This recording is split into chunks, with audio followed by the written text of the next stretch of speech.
नमस्ते दोस्तों। Stock sense में आपका दिल से स्वागत है। ये हमारा नया चैनल है और हम यहाँ स्टॉक्स की दुनिया को आसान और मज़ेदार तरीके से आपके सामने लाने वाले हैं। आज का टॉपिक है यथार्थ हॉस्पिटल। ये नोएडा का एक शानदार मल्टी स्पेशलिटी हॉस्पिटल ग्रुप है और आप लोगों की ढेर सारी रिक्वेस्ट्स के बाद मैं इसे आज कवर कर रहा हूँ। तो तैयार हो जाइए, क्योंकि यह जानकारी आपके लिए बहुत खास हो सकती है, खासकर अगर आप स्टॉक्स में पैसा लगाने का सोच रहे हैं। शुरू करने से पहले एक बात, अगर आप अभी तक हमारे साथ नहीं जुड़े हैं तो जल्दी से सब्सक्राइब कर लीजिए और बेल आइकन दबाना मत भूलिए, ताकि हर नई वीडियो की अपडेट आपको तुरंत मिल सके। यथार्थ हॉस्पिटल क्या है? यथार्थ हॉस्पिटल नोएडा से शुरू हुआ एक बढ़ता हुआ हॉस्पिटल नेटवर्क है। अब यह उत्तर प्रदेश, मध्य प्रदेश और हरियाणा तक अपनी जड़ें फैला रहा है।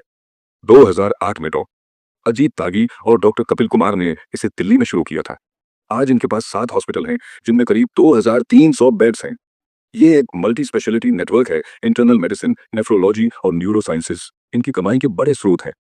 हेल्थ केयर इंडस्ट्री की बात करें तो यह सेक्टर अभी फुल स्पीड में बढ़ रहा है। एफआई 20 तक 10 से 12% की सालाना ग्रोथ की उम्मीद है। भारत में हॉस्पिटल्स की पहुंच अभी बहुत कम है। वर्ल्ड एवरेज 30 बेड्स प्रति 1000 लोगों का है और हम 15 पर अटके हुए हैं। इसका मतलब है, जैसे जैसे यह गैप भरेगा, बिजनेस असंगठित से संगठित चेन्स जैसे यथार्थ की तरफ शिफ्ट होगा। मौका बड़ा है दोस्तों। स्टॉक का हालचाल, ये कंपनी हाल ही में मार्केट में आई थी। आईपीओ प्राइस था करीब 300 रुपए। शुरू में वैल्यूएशन हाई होने की वजह से लिस्टिंग कुछ खास नहीं रही, लेकिन फिर रिजल्ट्स मजबूत आए और स्टॉक ने 700 रुपए का हाई छू लिया, आईपीओ से दुगुना से भी ज्यादा। मगर फिर कुछ दिक्कतों की वजह से यह नीचे आया और अभी 450 रुपए के आसपास ट्रेड कर रहा है। आगे बताता हूं कि ऐसा क्यों हुआ। फाइनेंशियल्स पर नजर। कंपनी की कमाई देखें तो एफआई 21 में 229 करोड़ का रेवेन्यू था, जो अब ट्रेलिंग 12 महीनों में 826 करोड़ तक पहुंच गया है। पिछले 5 सालों में लगातार ग्रोथ, प्रॉफिट भी बढ़ा, लेकिन मार्जिन्स थोड़े कम हुए हैं। 30% से अब 25% पर आ गए हैं। क्यों? क्योंकि नए हॉस्पिटल्स शुरू किए हैं और उनकी पूरी क्षमता अभी इस्तेमाल नहीं हो रही। थोड़ा वक्त लगेगा और यह नॉर्मल है। ऑक्यूपेंसी रेट 61% है, जो बड़े खिलाड़ियों जैसे अपोलो से कम है। बेड से होने वाली औसत कमाई ARPOB 21,287 रुपए से बढ़कर 30,000 रुपए हो गई है। कंपनी इसे और बढ़ाने के लिए ऑन्कोलॉजी जैसे हाई वैल्यू ट्रीटमेंट्स पर जोर दे रही है। पैसा कहां से आ रहा है? हाल ही में एफआई 24 में 625 करोड़ का QIP रेज किया, जो नए हॉस्पिटल्स खरीदने में लगेगा। आईपीओ से भी 490 करोड़ का फ्रेश इश्यू और 196 करोड़ का ऑफर फॉर सेल था।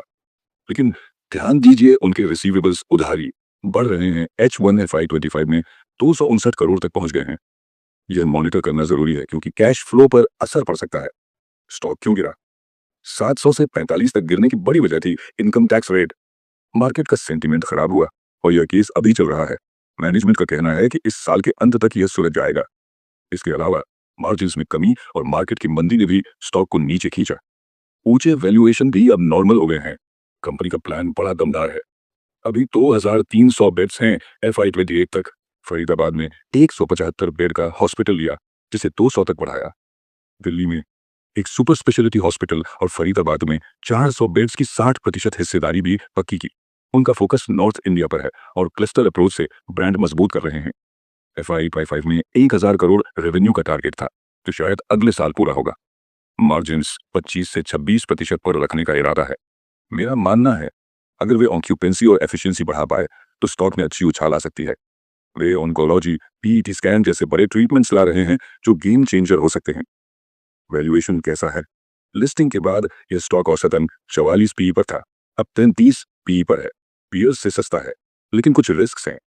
अगर एग्जीक्यूशन और कैश मैनेजमेंट ठीक रहा तो यह ऊपर जा सकता है। अभी थोड़ा इंतजार करना स्मार्ट होगा। रिस्क क्या है? यह ज्यादातर दिल्ली NCR तक सीमित है, जो रिस्की है।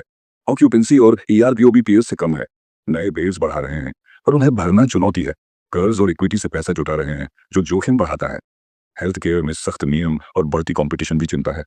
इनकम टैक्स केस का असर अभी बाकी है। क्या करें?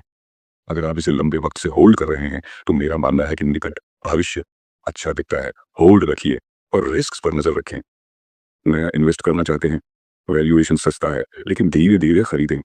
जैसे जैसे कंपनी बेहतर करे, हिस्सा बढ़ाइए। अगर परफॉर्मेंस गिरा तो निकलने का सिग्नल समझिए। तो दोस्तों, यह था यथार्थ हॉस्पिटल का पूरा विश्लेषण।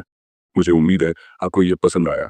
लाइक करिए, सब्सक्राइब करिए और कमेंट में बताइए कि अगला स्टॉक कौन सा देखना चाहते हैं।